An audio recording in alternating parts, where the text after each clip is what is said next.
Start in the room. Who would like to begin?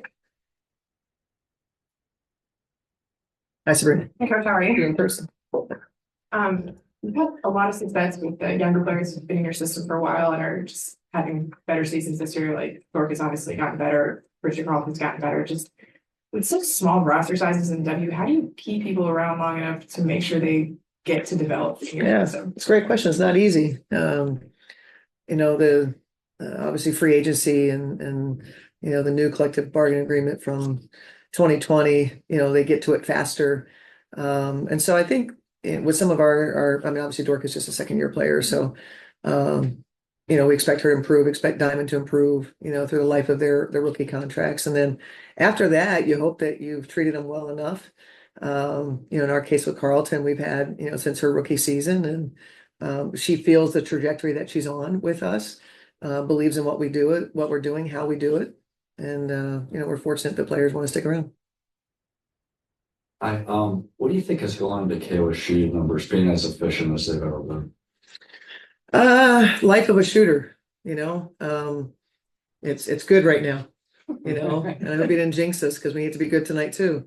But no, I think last season I just had really felt like K-Mac, though she's in the sort of the latter part of her career, with the final 5 years, let's say, her maturity for the game, how much the game slows down for you, how much you really start to understand what matters, your mental health, you understand how to take care of yourself.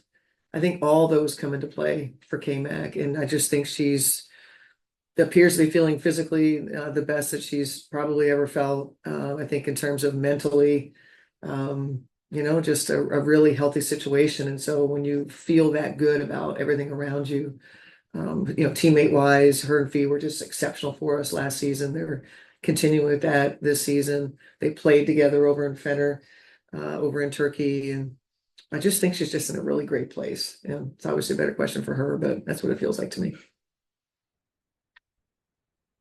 Hey, Coach. How are you? Ayla with the broadcast. Yeah.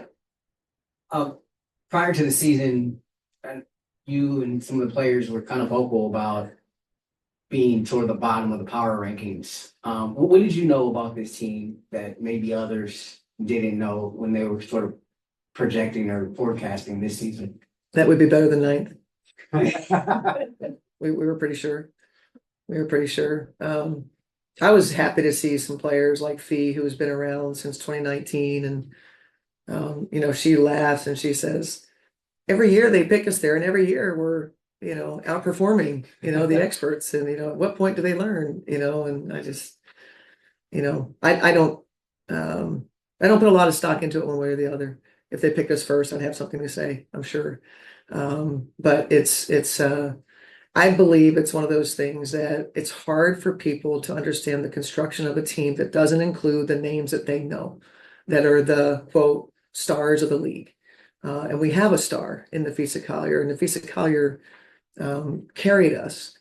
And a team can be successful with a star and a lot of really good players around her that don't have to be top 5 in the league. Is it an easier path, to have a team like Vegas that, analytically, they have 4 players that are, top 10 in all the major analytic models. Sure, but we also believe we can be successful, and we've had to, because what hasn't been an option for us is, sort of tearing the house down and rebuilding it. That's not been an option for us. We considered when the players retired, the dynasty players, and when we looked at things, we studied free agency, we studied the draft, and we felt like at the time that free agency was the preferred path.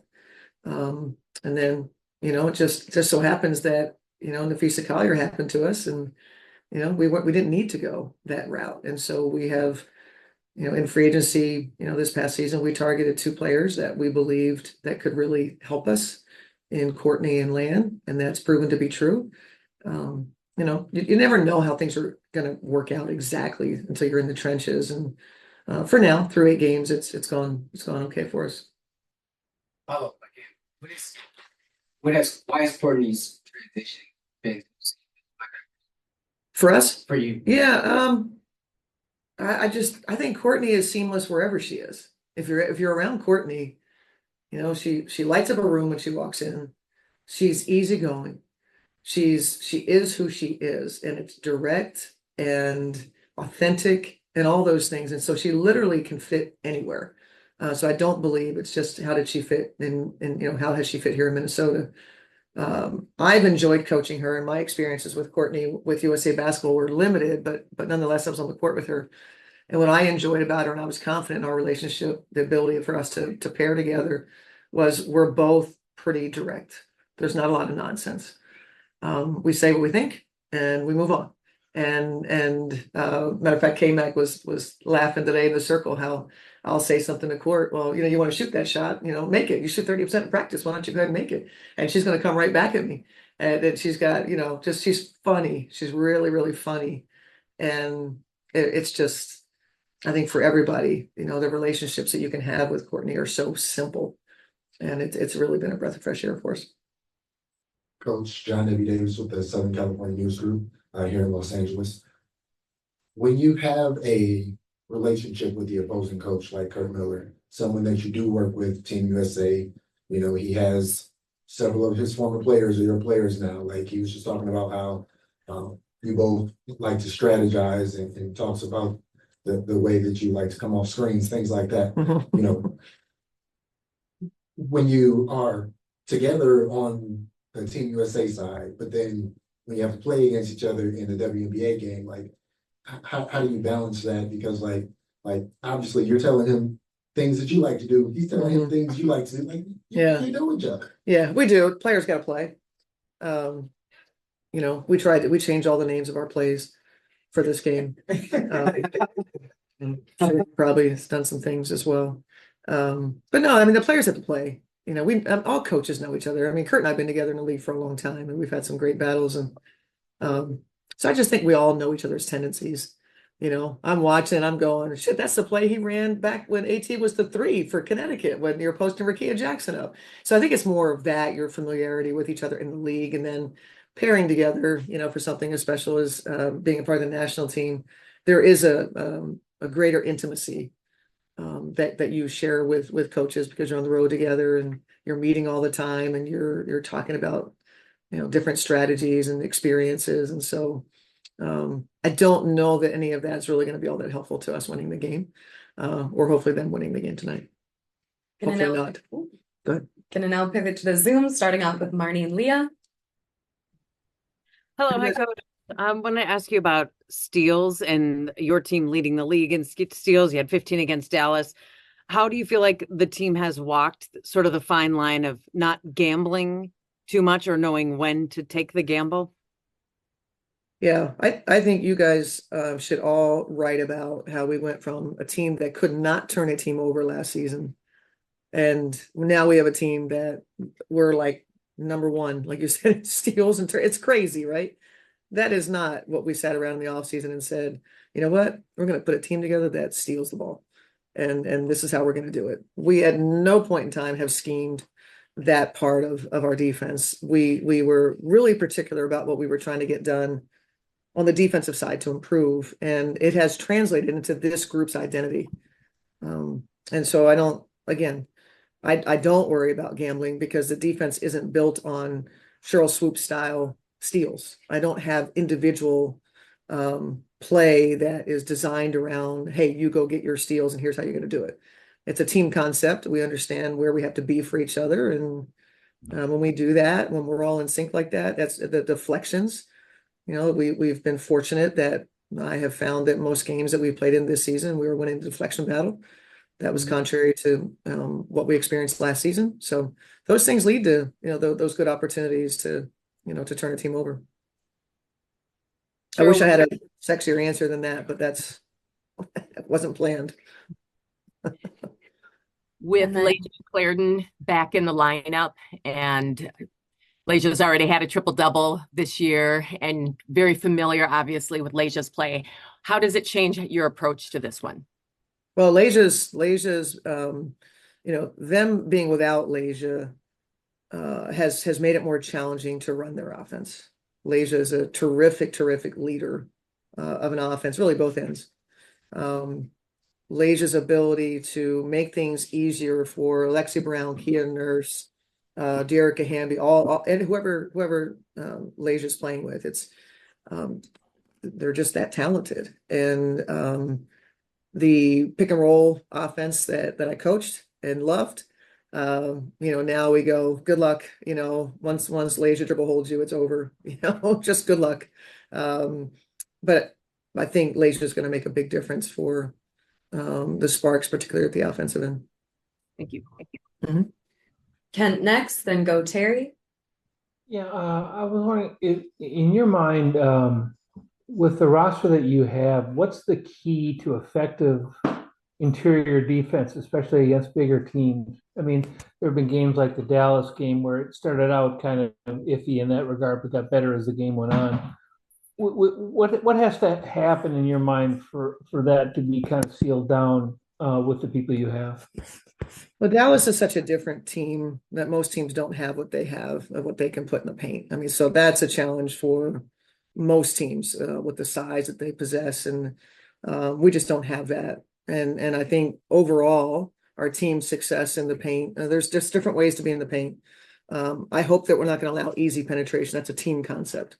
Everybody talks about shell help concepts, right? We're pretty committed on that end. Where we get hurt is post ups in the paint. And I've got a player on coach on our staff that played some of the best post defense at 6'2" and could guard no matter the size, because of the way that Rebecca Brunson would, what we call, fight the post. And you could not catch it versus Brunson. We would have opponents where you'd have great players, Elena Delle Donne, Tina Thompson, think of all the great fours that played in the league. And we always had Brunson. We never worried about it. It was not a part of the offense that night because we had Brunson. We lack that. And we are trying to instill that part into this group. It's a layer that we just simply didn't prioritize in training camp. It shows. But I think the other ways in defending the paint, defending the rim, we are good at. And we are good at rotating and helping one another and bringing our low defender to go airborne. We don't have 6'5" shot blockers. We have timely rotations that put our body in front of our opponent, and we can go airborne and adjust a shot, deflect a shot. And that's kind of been our formula. Now that I gave you our whole defensive system, that's why we've been somewhat successful and other times not so successful. Is Kurt on here too? Kurt. Terry. Hi, Terry. Hey, Coach. Sparks are obviously a young team and just 2-6, but a lot of those results for them, wins and losses, have been really tight games, tightly played, close scores. What have you seen from their young players, especially so far this season, and what do you need to be sure y'all take care of to be successful against them tonight? I mean, all the games are close because there's not a bad team in our league. Every night there's, it's a battle every night.